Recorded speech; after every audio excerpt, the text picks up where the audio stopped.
Ya se lo hemos informado este miércoles, las protestas en Egipto fueron reprimidas dejando casi 270 personas muertas.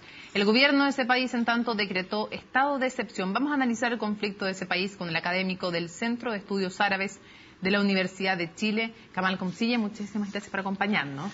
Gracias. A ver, ¿cuán cerca está Egipto de una guerra civil? Ya no de una crisis, sino derechamente de una guerra civil. No sé. Yo creo que la pregunta va, de hecho, porque la revuelta en Siria se convirtió en una guerra civil. Yo creo que ambos países tienen, digamos, dos situaciones muy diversas. ¿Podría ser este un momento álgido Siria, y después que se calme? Es que yo creo que, debería calmarse. Eso esperan los militares, al menos habiendo decretado el estado de excepción, pero eso no es tan claro tampoco. ¿Ya? Sin embargo, yo no sé si estamos cerca de una guerra civil o de una creciente imposición autoritaria por parte de las Fuerzas Armadas para lograr establecer un cierto orden. ¿Qué tanta posibilidad, y te pregunto entonces, de que se retroceda un poco en el tiempo y volvamos a ver algo como lo que fueron las dictaduras anteriores, la más reciente, la de Mubarak? Muchos están hablando de eso. Muchos han hablado de que hoy día el ejército mostró su verdadera cara, ¿cierto? Frente a esta cara democrática que venía mostrando desde la Revolución de Febrero del 2011, por ejemplo, y que hoy mostró realmente lo que era este ejército represivo que había estado reprimiendo al pueblo egipcio desde las dictaduras anteriores, como dices tú. Pero también,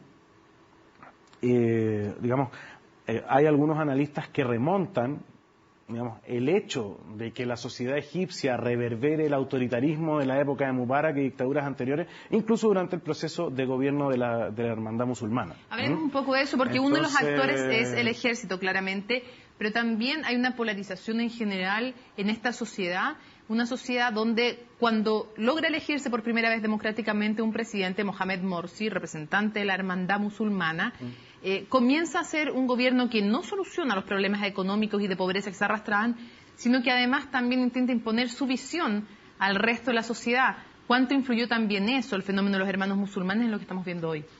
Muchísimo. Hoy día estaba leyendo un artículo hace poco, antes de venir, ¿cierto? Un analista que dice que lo que pasó hoy día, es la conclusión natural de una serie de eventos que viene desde noviembre del año pasado, ¿cierto? Que cuando Morsi, decreta nuevos poderes y para la presidencia en medio de el conflicto que había para la redacción de la nueva Constitución, ¿cierto? Entonces, exactamente. Entonces, desde ese momento, ¿cierto?, la hermandad musulmana empezó a instar, ¿cierto?, a sus partidarios a que participen en ataques en contra de los manifestantes opositores. Había un componente de violencia sectaria también en esto, porque se decía que la mayoría de los opositores eran cristianos, ¿cierto? Hubo durante este tiempo ataques a iglesias. Y por otro lado, esta imposición que venía desde el gobierno, ¿cierto?, de una visión muy particular de proyecto de sociedad que no la comparte la mayoría de la sociedad egipcia. Por eso quedó claro con que dentro del mismo Egipto no haya sido tan clara la condena desde el punto de vista, de la sociedad, de la destitución de Morsi como un golpe de Estado. Okay. Ahora, justamente dentro de eso, ¿cuál es el rol de Estados Unidos? Un Estados Unidos que ni siquiera ha sido capaz de hablar de golpe de Estado, que ha sido aliado histórico también de las dictaduras anteriores, como la de Mubarak, y que hoy, no solo hoy, sino que hace algunas semanas venía tratando de mediar una mediación que fracasó.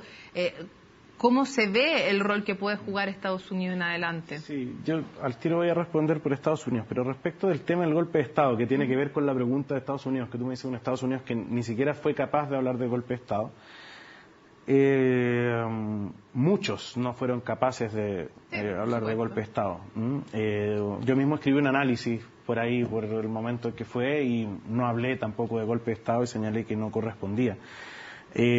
Porque si uno quizá tiene la visión de Chile, ¿no?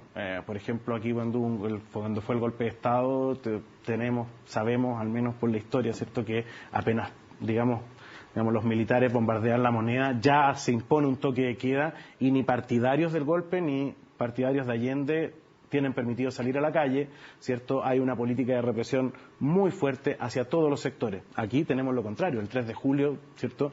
Y durante todo este tiempo, y de hecho lo que hoy sucedió es la culminación de que se haya, de que se haya permitido justamente que todos los sectores de la sociedad egipcia se estén manifestando en la calle. Los campamentos a los que se atacó hoy día, los campamentos que masacró el ejército egipcio, son manifestantes del gobierno depuesto, o sea... Técnicamente, yo te hablaba técnicamente de golpe de Estado como la interrupción de un gobierno democráticamente electo, más allá de cómo ejercer el poder, pero el rol de Estados Unidos... El rol de Estados Unidos, yo creo que Estados Unidos está muy complicado, por eso también, digamos, se produce esto que tú dices, no fue capaz de hablar de golpe de Estado. Estados Unidos está muy complicado, pero discursivamente es el país de la democracia en el mundo, por decirlo así, ¿no?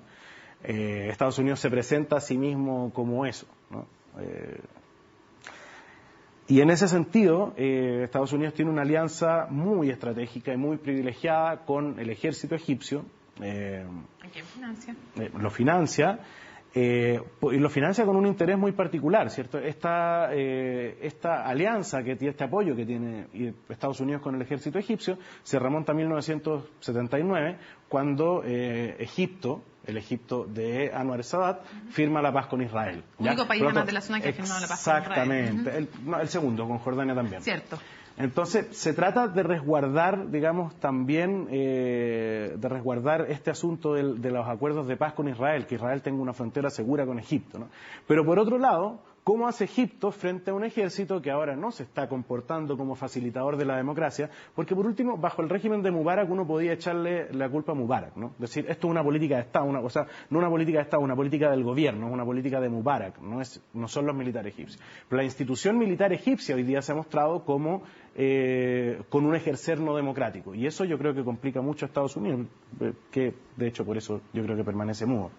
Porque está viendo más la inestabilidad que puede provocar todo esto en la zona, por ejemplo, en el canal de Suez, por donde pasa gran parte del petróleo mundial y que afecta a los precios del petróleo. Te agradecemos muchísimo que nos hayas acompañado en CNN Prime y te vamos a seguir además molestando para otras ocasiones. Gracias. Bueno, encantado, gracias.